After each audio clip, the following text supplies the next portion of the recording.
Risk management in financial ইনস্টিটিউশনসের আরও একটি ক্লাসে সবাইকে স্বাগতম। গত ক্লাসে আমরা ডিউরেশন গ্যাপের যে ম্যাথমেটিক্যাল প্রবলেমগুলো ছিল সেগুলো সমাধান করেছি। আজকের ক্লাসে রিস্ক ওয়েটেড অ্যাসেটের যে ম্যাথমেটিক্যাল প্রবলেম যেগুলো আছে সেগুলো আমরা সমাধান করব। 3 নম্বর প্রবলেমে দেখেন কি বলা হয়েছে, determine the risk weighted assets using Basel 1 rules for the hypothetical balance sheet below. দেখেন নিচে একটা ব্যালেন্স শিট দেওয়া আছে, এখানে অ্যাসেটস দেওয়া আছে, অ্যাসেটসের অ্যামাউন্ট দেওয়া আছে এবং প্রতিটি অ্যাসেটের জন্য রিস্ক ওয়েটেড অ্যাসেটের ভ্যালু পার্সেন্টেজে দেওয়া আছে। দেখেন এখানে অ্যাসেটের মধ্যে কী কী আছে, ক্যাশ দেওয়া আছে, ক্যাশের অ্যামাউন্ট দেওয়া আছে 120 মিলিয়ন এবং রিস্ক ওয়েট এর ভ্যালু দেওয়া আছে 0। এরপরে অ্যাসেট কী দেওয়া আছে দেখেন, গভর্নমেন্ট সিকিউরিটিজ দেওয়া আছে 600 মিলিয়ন এবং রিস্ক ওয়েটের ভ্যালু দেওয়া আছে 0। লোনস টু ব্যাংক দেওয়া আছে 150 মিলিয়ন, এর ওয়েট দেওয়া আছে 0। রেসিডেন্সিয়াল মর্টগেজ দেওয়া আছে কত দেখেন 1900 মিলিয়ন আর এটার রিস্ক ওয়েট দেওয়া আছে 50%। কমার্শিয়াল রিয়েল এস্টেট লোন দেওয়া আছে 400 মিলিয়ন এবং এর রিস্ক ওয়েট দেওয়া আছে 100%। ঠিক আছে, এরপরে কি দেওয়া আছে দেখেন, লোনস টু বিজনেস দেওয়া আছে 2000 মিলিয়ন এবং এর রিস্ক ওয়েট হচ্ছে 100%। And finally credit card loans and other retail loans দেওয়া আছে 4000 মিলিয়ন আর এর রিস্ক ওয়েট দেওয়া আছে 100%। ঠিক আছে, এই ব্যালেন্স শিটের যে অ্যাসেটগুলো দেওয়া আছে এর জন্য রিস্ক ওয়েটেড অ্যাসেট ক্যালকুলেট করতে হবে। দেখেন এবার আমরা রিস্ক ওয়েটেড অ্যাসেট ক্যালকুলেট করব। ঠিক আছে, দেখেন এখানে অ্যাসেটস দেওয়া আছে ক্যাশ। এখন এই ক্যাশের ক্ষেত্রে আমরা রিস্ক ওয়েটেড অ্যাসেটের ভ্যালু কীভাবে ক্যালকুলেট করব, ক্যাশের যে অ্যামাউন্ট আছে এর সাথে যদি আমরা রিস্ক ওয়েটেডের যে ভ্যালুটা দেওয়া আছে সেটা গুণ করে দেই তাহলেই ক্যাশের জন্য রিস্ক ওয়েটেড অ্যাসেটের ভ্যালু আমরা পেয়ে যাব। ঠিক আছে, তাহলে দেখেন ক্যাশের অ্যামাউন্ট কত দেওয়া আছে 120 মিলিয়ন, এর সাথে রিস্ক ওয়েটের ভ্যালু দেওয়া আছে 0। এই দুটাকে আমরা গুণ করে দিলে আমরা রিস্ক ওয়েটেড অ্যাসেটের আমরা ভ্যালু পাচ্ছি কত 0। একইভাবে গভর্নমেন্ট সিকিউরিটিসের ক্ষেত্রেও 600 মিলিয়ন, এর সাথে 0 গুণ করে দিলে আমরা রিস্ক ওয়েটেড অ্যাসেটের ভ্যালু পাচ্ছি 0। লোনস টু ব্যাংকস এর অ্যামাউন্ট দেওয়া আছে কত দেখেন 150 মিলিয়ন, এর সাথে যদি রিস্ক ওয়েটেডের ভ্যালু 0 গুণ করে দিই তাহলে আমরা পাচ্ছি 0। রেসিডেন্সিয়াল মর্টগেজ এর ভ্যালু দেওয়া আছে 1900 মিলিয়ন, এর রেস্ট ওয়েটের ভ্যালু কত দেওয়া আছে দেখেন 50%। তাইলে এই 1900 যদি আমরা 50% দ্বারা যদি গুণ করে দিই তাহলে এখান থেকে আমরা পাচ্ছি 950 মিলিয়ন। তারপরে কি দেওয়া আছে দেখেন, কমার্শিয়াল রিয়েল এস্টেট লোনস দেওয়া আছে 400 মিলিয়ন, এর রিস্ক ওয়েট কত দেখেন 100%। তাহলে আমরা রিস্ক ওয়েটেড অ্যাসেটের ভ্যালু কত পাচ্ছি দেখেন 400 মিলিয়ন। লোনস টু বিজনেস এর ভ্যালু কত দেওয়া আছে দেখেন 2000 মিলিয়ন, এর রিস্ক ওয়েটের ভ্যালু দেওয়া আছে 100%। তাহলে আমরা এখান থেকে লোনস টু বিজনেসের জন্য রিস্ক ওয়েটেড অ্যাসেটের ভ্যালু পাচ্ছি 2000 মিলিয়ন। ঠিক আছে, একইভাবে credit card loans and other retail লোনসের অ্যামাউন্ট কত দেওয়া আছে 4000 মিলিয়ন, রিস্ক ওয়েটেডের ভ্যালু কত দেখেন এখানে 100%। তাহলে 4000-এর 100% আমরা কত পাচ্ছি 4000 মিলিয়ন। ঠিক আছে, তাহলে দেখেন প্রত্যেকটা অ্যাসেটের জন্য আমরা এখানে রিস্ক ওয়েটেড অ্যাসেটের ভ্যালু আমরা পেয়ে গেছি। ঠিক আছে, তাহলে এই সবগুলো যদি এখন আমরা যোগ করে দেই তাহলে আমরা টোটাল রিস্ক ওয়েটেড অ্যাসেটের ভ্যালু পেয়ে যাব। দেখেন টোটাল রিস্ক ওয়েটেড অ্যাসেটের ভ্যালু কত দাঁড়াচ্ছে, সবগুলোকে আমরা যদি যোগ করে দিই তাহলে আমরা পাচ্ছি 7350 মিলিয়ন। ঠিক আছে, আশা করছি বুঝতে পেরেছেন। 4 নম্বর প্রবলেমে কি বলা হয়েছে দেখেন, a bank has risk weighted assets of taka 16,000 and equity of টাকা 1400। একটা ব্যাংকের রিস্ক ওয়েটেড অ্যাসেটস আছে কত টাকার 16,000 এবং ইকুইটি আছে 1400। If regulators require a minimum risk weighted capital ratio of 8% given the current level of equity, তাহলে প্রদত্ত কারেন্ট লেভেল অফ ইকুইটির জন্য যদি রেগুলেটরের minimum risk weighted capital ratio requirement 8% হয় তাহলে দেখেন এখানে কি ক্যালকুলেট করতে বলা হয়েছে, how many new assets with a 100% risk weight can the bank add. তাহলে ব্যাংক কতগুলো নিউ অ্যাসেট, কী পরিমাণ নিউ অ্যাসেট অ্যাড করতে পারবে 100% রিস্ক ওয়েটে। এটা আমরা কীভাবে ক্যালকুলেট করব দেখেন এখানে এক্সিস্টিং রিস্ক ওয়েটেড অ্যাসেটের ভ্যালু দেওয়া আছে।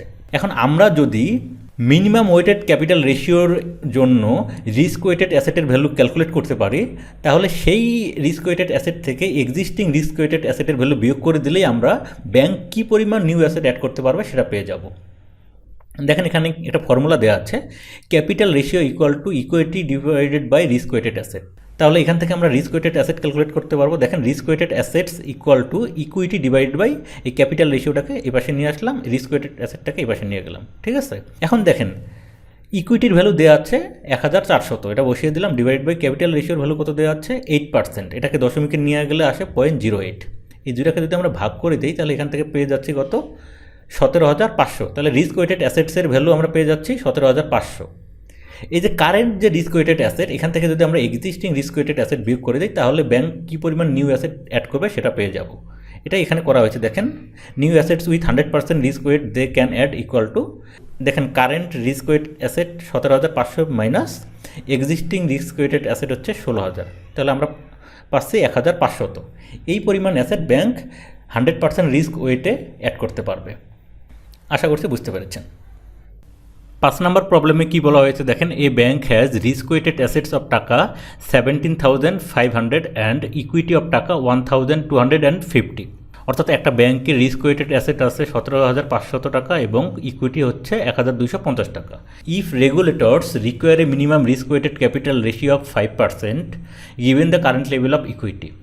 অর্থাৎ প্রদত্ত কারেন্ট লেভেল অফ ইকুইটির জন্য যদি রেগুলেটরের মিনিমাম রিস্ক ওয়েটেড ক্যাপিটাল রেশিওর রিকোয়ারমেন্ট 5% হয়, তাহলে 100% রিস্ক ওয়েটে ব্যাংক কী পরিমাণ নিউ অ্যাসেট অ্যাড করতে পারবে এটা ক্যালকুলেট করতে বলা হয়েছে। আরও ক্যালকুলেট করতে বলা হয়েছে যে 50% রিস্ক ওয়েটে ব্যাংক কী পরিমাণ নিউ অ্যাসেট অ্যাড করতে পারবে। ঠিক আছে, দেখেন শুরুতেই আমরা 5% মিনিমাম রিস্ক ওয়েটেড ক্যাপিটাল রেশিওর জন্য রিস্ক ওয়েটেড অ্যাসেটের ভ্যালু ক্যালকুলেট করব। দেন ওই রিস্ক ওয়েটেড অ্যাসেট থেকে এক্সিস্টিং রিস্ক ওয়েটেড অ্যাসেটের ভ্যালু বিয়োগ করে দিলেই আমরা সেখান থেকে পেয়ে যাব যে 100% রিস্ক ওয়েটে ব্যাংক কী পরিমাণ নিউ অ্যাসেট অ্যাড করতে পারবে। ঠিক আছে, তাহলে শুরুতে আমরা 5% ক্যাপিটাল রেশিওর জন্য রিস্ক ওয়েটেড অ্যাসেটের ভ্যালু ক্যালকুলেট করি। দেখেন শুরুতে একটা ফর্মুলা দেওয়া আছে, capital ratio equal to equity divided by risk weighted asset. তাহলে এখান থেকে আমরা রিস্ক ওয়েটেড অ্যাসেটের ভ্যালু কীভাবে পাইতে পারি, দেখেন risk weighted asset equal to equity, capital রেশিওটা নিচে চলে আসবে ডিভাইডেড বাই ক্যাপিটাল রেশিও। ঠিক আছে, তাহলে দেখেন ইকুইটির ভ্যালু হচ্ছে 1,250 টাকা ডিভাইডেড বাই ক্যাপিটাল রেশিও হচ্ছে 5%। এটাকে যদি আমরা দশমিকে নিই তাহলে আস্তে আস্তে কত 0.05। ঠিক আছে, এখন এই দুটাকে যদি আমরা ভাগ করে দিই তাহলে আস্তে আস্তে কত 25,000 টাকা। ঠিক আছে, তাহলে নতুন রিস্ক ওয়েটেড অ্যাসেটের ভ্যালু হচ্ছে 25,000 টাকা। তাহলে আমরা দেখেন এখন কি করব, নিউ অ্যাসেট কী পরিমাণ অ্যাড করতে পারবো এটার জন্য আমরা এই নতুন যে রিস্ক ওয়েটেড অ্যাসেট এখান থেকে এক্সিস্টিং রিস্ক ওয়েটেড অ্যাসেটের ভ্যালুটা বিয়োগ করে দেবো। এটি করা হয়েছে, দেখেন new assets with 100% risk weight they can add equal to, আমাদের নিউ রিস্ক ওয়েটেড অ্যাসেটের ভ্যালু হচ্ছে 25,000 টাকা আর এক্সিস্টিং হচ্ছে 17,500 টাকা। তাহলে দেখেন 25,000 মাইনাস 17,500, তাহলে দেখেন 100% রিস্ক ওয়েটে ব্যাংক নতুন অ্যাসেট অ্যাড করতে পারবে হচ্ছে 75,000 টাকার। ঠিক আছে, পরের যে কোশ্চেনটা সেখানে কি বলা হয়েছে, how many with a 50% risk weighted. দেখেন 50% রিস্ক ওয়েটে ব্যাংক কী পরিমাণ নিউ অ্যাসেট অ্যাড করতে পারবে। তাহলে দেখেন 100%-এ পারে হচ্ছে 7,500 টাকা। ঠিক আছে, এটাকে যদি আমরা 50% দ্বারা ভাগ করে দিই তাহলে এই 50%-এ কত নিউ অ্যাসেট অ্যাড করতে পারবে সেটা বের হয়ে যাবে। তাহলে দেখেন 7,500 ডিভাইডেড বাই এই 50%কে যদি আমরা দশমিকে নিয়ে আসি তাহলে 0.50। ঠিক আছে, তাহলে ইকুয়াল টু কত আস্তে আস্তে দেখেন ভাগ করে দিলে আস্তে আস্তে 15,000 টাকা। তাহলে 50% রিস্ক ওয়েটে ব্যাংক 15,000 নিউ অ্যাসেট অ্যাড করতে পারবে। আরও একটা পোর্শন আছে যেখানে কি বলা হয়েছে, দেখেন if the bank had 20% more equity how many new assets with a 100% risk weight could the bank add. যদি ইকুইটিটা এখন যত আছে তার চেয়ে 20% বেশি হয় তাহলে 100% রিস্ক ওয়েটে ব্যাংক কী পরিমাণ নিউ অ্যাসেট অ্যাড করতে পারবে। আবার বলা হয়েছে 50% রিস্ক ওয়েটে ব্যাংক কী পরিমাণ নিউ অ্যাসেট অ্যাড করতে পারবে। ঠিক আছে, তাহলে দেখেন এক্সিস্টিং ইকুইটি হচ্ছে 1,250 টাকা। ঠিক আছে, এটার যদি আরও 20% বেড়ে যায় তাহলে দেখেন এখানে 20%, তাহলে আগের 100% এখন 20%, তাহলে 120%। এটাকে যদি আমরা দশমিকে নিয়ে যাই তাহলে আস্তে আস্তে কত 1.2, 1,250কে 1.2 দ্বারা গুণ করে দিলে আস্তে আস্তে কত 1,500 টাকা। তাহলে যদি 20% বেড়ে যায় তাহলে ইকুইটি দাঁড়াচ্ছে কত 1,500 টাকা। ঠিক আছে, এখন দেখেন আমরা যেহেতু ইকুইটির ভ্যালু পেয়ে গেছি, এখন এই ইকুইটির জন্য আমরা রিস্ক ওয়েটেড অ্যাসেটের ভ্যালু ক্যালকুলেট করব। দেন এই রিস্ক ওয়েটেড অ্যাসেট থেকে এক্সিস্টিং রিস্ক ওয়েটেড অ্যাসেটের ভ্যালু বিয়োগ করে দিলেই আমরা পেয়ে যাব যে 100% রিস্ক ওয়েটে ব্যাংক কী পরিমাণ নিউ অ্যাসেট অ্যাড করতে পারবে। ঠিক আছে, এরপরে দেখেন risk weighted asset equal to আমরা কি একটু আগে দেখে আসছি, দেখেন equity divided by capital ratio. দেখেন ইকুইটির ভ্যালু কত 1500 ডিভাইডেড বাই ক্যাপিটাল রেশিও কত 0.05। এই দুটোকে আমরা ভাগ করে দিলে রিস্ক ওয়েটেড অ্যাসেটের নতুন ভ্যালু কত পাচ্ছি 30,000 টাকা। ঠিক আছে, দেখেন আমরা নতুন যে রিস্ক ওয়েটেড অ্যাসেট সেটার ভ্যালু পেয়ে গেছি কত 30,000 টাকা। ঠিক আছে, আর এক্সিস্টিং রিস্ক ওয়েটেড অ্যাসেটের ভ্যালু কত 17,500 টাকা। এখন আমরা এই 30,000 থেকে যদি 17,500 বিয়োগ করে দিই তাহলে 100% রিস্ক ওয়েটে ব্যাংক কী পরিমাণ নিউ অ্যাসেট অ্যাড করতে পারবে সেটা বের হয়ে যাবে। ঠিক আছে, তাহলে দেখেন 30,000 মানে 17,500, তাহলে আস্তে আস্তে কত 12,500। এটা 12,500টা হচ্ছে 100% রিস্ক ওয়েটে ব্যাংক নিউ অ্যাসেট অ্যাড করতে পারবে। ঠিক আছে, এখন এই ভ্যালুটাকে অর্থাৎ 100% রিস্ক ওয়েটে ব্যাংক যে পরিমাণ নিউ অ্যাসেট অ্যাড করতে পারে, এটাকে যদি আমরা 50% দ্বারা ভাগ করে দেই তাহলেই বের হয়ে যাবে যে 50% রিস্ক ওয়েটে ব্যাংক কী পরিমাণ অ্যাসেট অ্যাড করতে পারবে। ঠিক আছে, দেখেন new assets with 50% risk weight they can add equal to কত, 12,500 ডিভাইডেড বাই 50%কে দশমিকে নিয়ে গেলে 0.50। এটাকে যদি আমরা ভাগ করে দিই তাহলে আমরা পাচ্ছি কত, 25,000 টাকা। অর্থাৎ 50% রিস্ক ওয়েটে ব্যাংক 25,000 টাকা নিউ অ্যাসেট হিসেবে অ্যাড করতে পারবে। আশা করছি বুঝতে পেরেছেন। এবার 6 নম্বর প্রবলেমে লক্ষ্য করেন কি দেওয়া আছে। এখানে না একটা ছকের মধ্যে ক্যাপিটাল দেওয়া আছে এবং অ্যাসেট দেওয়া আছে। ক্যাপিটাল কী দেওয়া আছে দেখেন, টায়ার 1 ক্যাপিটাল, টায়ার 2 ক্যাপিটাল, এবং অ্যাসেট দেওয়া আছে কর্পোরেট ডিবেঞ্চার, মর্গেজ লোন এবং লোন টু গভর্নমেন্ট। পাশাপাশি এগুলোর অ্যামাউন্ট দেওয়া আছে এবং রিস্ক ওয়েটের ভ্যালু পার্সেন্টেজে দেওয়া আছে। ঠিক আছে, এই যে ইনফরমেশনগুলো এর উপর বেস করে আমাদেরকে ক্যালকুলেট করতে হবে। এ নাম্বার কী বলা হয়েছে দেখেন, রিস্ক ওয়েটেড অ্যাসেট, এবং বি নাম্বারে ক্যালকুলেট করতে বলা হয়েছে ক্যাপিটাল অ্যাডিকুয়েসি রেশিও। ঠিক আছে, চলুন শুরুতে আমরা রিস্ক ওয়েটেড অ্যাসেট ক্যালকুলেট করি। দেখেন রিস্ক ওয়েটেড অ্যাসেট আমরা কীভাবে ক্যালকুলেট করবো, প্রত্যেকটা ক্যাপিটাল অথবা অ্যাসেটের যে অ্যামাউন্ট আছে এটাকে যদি আমরা রিস্ক ওয়েট দ্বারা গুণ করে দিই তাহলে আমরা ওই ক্যাপিটাল অথবা ওই করেসপন্ডিং অ্যাসেটের জন্য রিস্ক ওয়েটেড অ্যাসেটের ভ্যালু পেয়ে যাব। দেখেন টায়ার 1 ক্যাপিটালের অ্যামাউন্ট দেওয়া আছে 3,000, কিন্তু এর রিস্ক ওয়েটের কোনো ভ্যালু এখানে দেওয়া নেই, এর জন্য রিস্ক ওয়েটেড অ্যাসেট টায়ার 1 ক্যাপিটালের জন্য 0। টায়ার 2 ক্যাপিটালের এখানে অ্যামাউন্ট দেওয়া আছে 1,000, কিন্তু টায়ার 2 ক্যাপিটালের জন্য কোনো রিস্ক ওয়েট দেওয়া নেই, এর জন্য টায়ার 2 ক্যাপিটালের রিস্ক ওয়েটেড অ্যাসেট 0।